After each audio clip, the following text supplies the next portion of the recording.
Welcome to the Bruce channel. I'm Bruce, and we've got several interesting things, I think, along our journey today. Some more fun than others, but nevertheless, different things. So take a load off your feet, maybe pull up a cup of coffee or tea. All right, so I'd almost not bother with politics, but it's impossible not to offer some thoughts because some of the things that have gone down. So, last time, 2 weeks ago, I mentioned the upcoming Democratic debate. It was 2 days later, I think, possibly 3, and it was depressing, and it was refreshing. It was refreshing in that all of the candidates, they respected each other, they didn't shout at each other, they acted like grown-ups, they acted like people who could actually be trusted to act and think instead of acting like kids trying to one-up each other with, "Oh yeah?" But what I didn't get, the night of, immediately after the debate, and the days following, all of the pundits, the publications, all of the shows, all said, "Hillary hit a grand slam out of the park, she won it by a mile." They gave Senator Bernie Sanders a bit of credit, only some, and aside from those two, they said everyone else was irrelevant. What? So I gotta wonder, what the hell were they watching?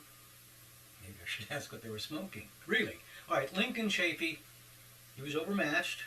He seemed genuine and a nice man to have as your uncle or your grandfather. His slogan, "Prosperity through peace," is great. I mean, all we are saying is give peace a chance. Who can't be for peace? But clearly he was outgunned. I did expect more from Jim Webb. At times he didn't articulate very well, and I've seen him answer questions in the past, but he didn't, I don't know, he didn't have it really sharp. But later, in fact, it was earlier this week, he announced he was quitting the race, but would consider a third party, which sounds preposterous. He didn't go to Iowa and New Hampshire hardly at all. He hardly seemed like he was in the race at all. A third party, just, that's preposterous. Anyway, all right, so then, 2 days later, 3 days later, Governor Chafee announced that he was quitting. But I really don't understand how former Maryland Governor Martin O'Malley wasn't given some points. He was very clear. He was articulate. He seemed youthful, not too young. He didn't seem like a kid. And he seemed fresh. Now, Bernie Sanders, again, seemed passionate and genuine. But you know what? This whole thing is starting to smell a little like a coronation. I hate coronations. In 2000, Al Gore had only one opponent, former Senator Bill Bradley. It really wasn't much of a contest. Now, there's nothing improper with the Vice President Al Gore or any other Vice President going for the nomination, but just one opponent, and Bill Bradley was ignored like they're ignoring O'Malley today. And between the announcements of Chafee and Webb came the non-announcement, the not getting in announcement from Vice President Biden, which is originally what I thought would happen. Then I changed my mind, slightly thinking he would run, which gives credence to the old axiom, go with your first instinct. Also interesting, though, the media, pundits, they all scored a home run for Hillary. But every focus group, every poll, even the one from Fox, all of them said Bernie Sanders won the debate. Now, Hillary Clinton may indeed win the nomination. She may be a good candidate. She may become a good president, who knows? I have previously said I think that having a woman for president might be good, just if for no other reason to establish the precedent. But I question her stance on GMOs, and I worry about her ties to Wall Street, and I want to know more about those things. But it just stinks a little bit. The pundit versus the polls, focus groups, discrepancy is one thing, and it just feels a little bit like the fix is in. I only learned since our last show that the Democrats, who don't have a lot of debates, there's just 6. Debbie Wasserman Schultz has scheduled them in what I think is the worst way possible. That is to say, depending on what your goal is.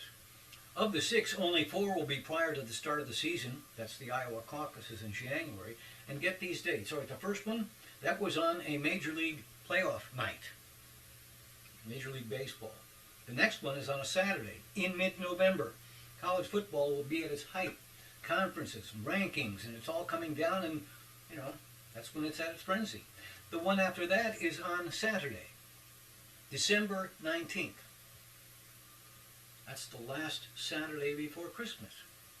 Boys and girls, can you spell crowds of shoppers not watching the debate?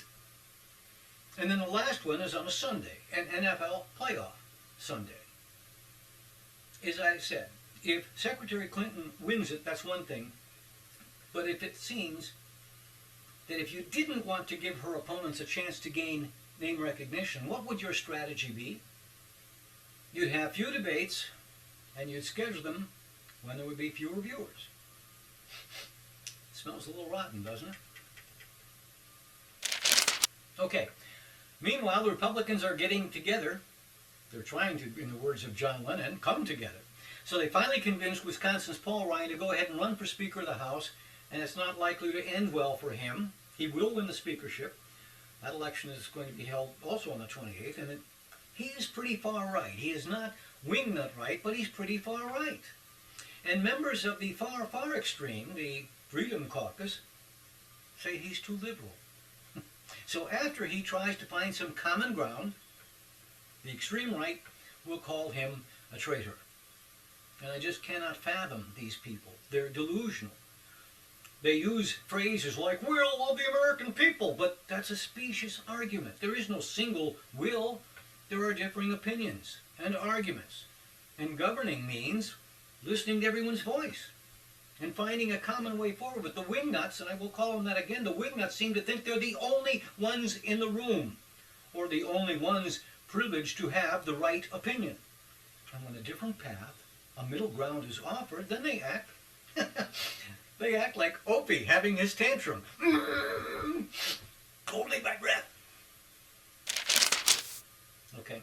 Anyway, also this week the House Benghazi Committee finally questioned Hillary Clinton. This is the, I think, 9th committee to investigate, and after 11 hours, there was again nothing new. Now, if it's hard not to believe the fix is in for Hillary on the Democratic side, it is awfully hard not to believe the House Majority Leader Kevin McCarthy's assertion that this select committee was in fact formed for the express purpose of bringing her numbers down.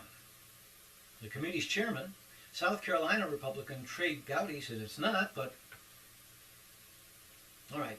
The Republican presidential candidates get another shot this week, also on the 28th, and unless something changes, again there will be 2 debates, main and an undercard. Now, I projected last time that that might not happen, but I also did expect that maybe George Pataki or Bobby Jindal would drop out, and certainly he wouldn't have an undercard with just 2. So instead, there will be 2, and the undercard will again have those 2 along with Rick Santorum and Lindsey Graham. Now this one's on CNBC.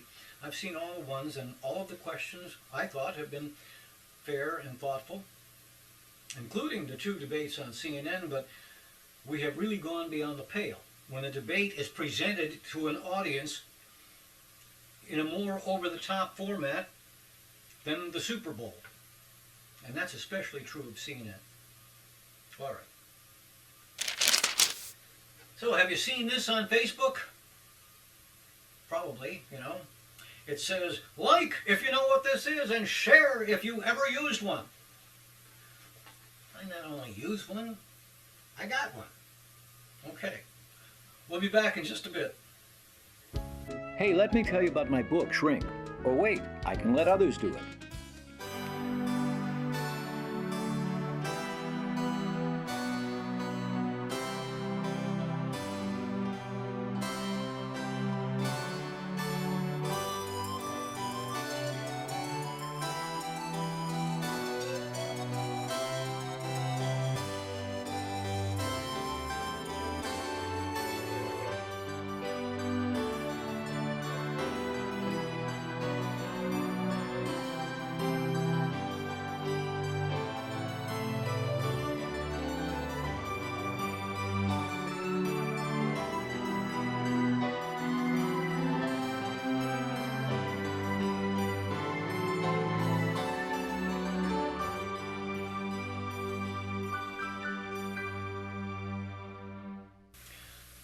Okay, so at my deadline, I have no idea exactly how devastated Mexico's Pacific coast will end up, but it does seem as though they dodged an enormous bullet. Hurricane Patricia, the fastest ever development from a tropical storm to a Cat 5 ever, just 30 hours. And it's also said to be the strongest hurricane ever in the Western Hemisphere, winds over 200 miles an hour. But apparently, at my deadline, it missed the crowded cities like Puerto Vallarta. And then once inland, the mountains quickly weakened it. So again, maybe dodging a bullet. But before it hit, and before they knew where it was going to hit, one hotel was saying, we've got some rooms, we'll be okay, we've got some rooms with no windows. And listen, if this is the strongest hurricane ever, I don't want to be in a room with no windows. I want to be in a room hundreds of miles away. I mean, we know this, right? It's not just wind, it's wind and storm surge. And if the wind is high and the tide is high. In 1960, Hurricane Camille came ashore in Mississippi. People were having hurricane parties in Pass Christian, Mississippi. They were having parties like that at the Richelieu Apartments. This is what was left of the Richelieu Apartments. So yeah, I was away last week, but on the show 2 weeks ago, I showed a picture of a green bug that I saw engaged in mortal combat with a yellow jacket. Well, thanks to some viewers, I now have the answer. The green bug was a katydid. I could have been on Jeopardy. And if $100,000 was on the line, I wouldn't have known the answer. I should have been on the other show, when I could get a lifeline. Anyway, a katydid. The thing is, I'm not unfamiliar with the word, but I absolutely pulled a blank. Katydid. Okay. Turns out, too, that yellow jackets are carnivores. I might have known that once upon a time, but if I did, I forgot. And while it is true you don't want to annoy them, they're actually beneficial because they prey on pest insects. So, kind of like spiders. Anyway, thanks to our viewers.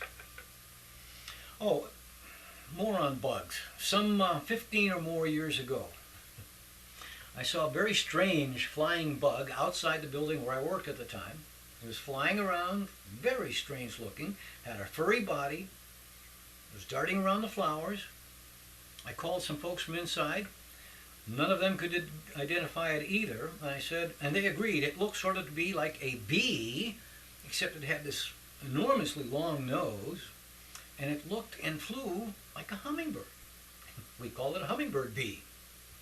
The internet did exist, but it still hadn't reached the automatic, the go-to, check the net for any question you ever had. So I've not forgotten it, but it was largely out of mind until maybe 8 years ago. And I spotted one of these in my yard, and I took a couple pictures. I couldn't find them in time for this show, but nevertheless, I found indeed pictures for the hummingbird bee. You can Google it and you can find other pictures. Turns out, though, it's not a bee. It's called a hummingbird bee, but its Latin name is Bombilius major, or in English, large bee fly. It's a fly, really. But it's one that does act a lot like a bee, including getting its sustenance from flower nectar. And now we know. All right, a couple of quickies. Several weeks ago, I showed you pictures of the vultures atop my garage. Well, earlier this week, one settled into the top of a tree, just sunning himself. But look, just days later, look what I found in my garage. I don't know, I'm going to maybe have to lock my car doors.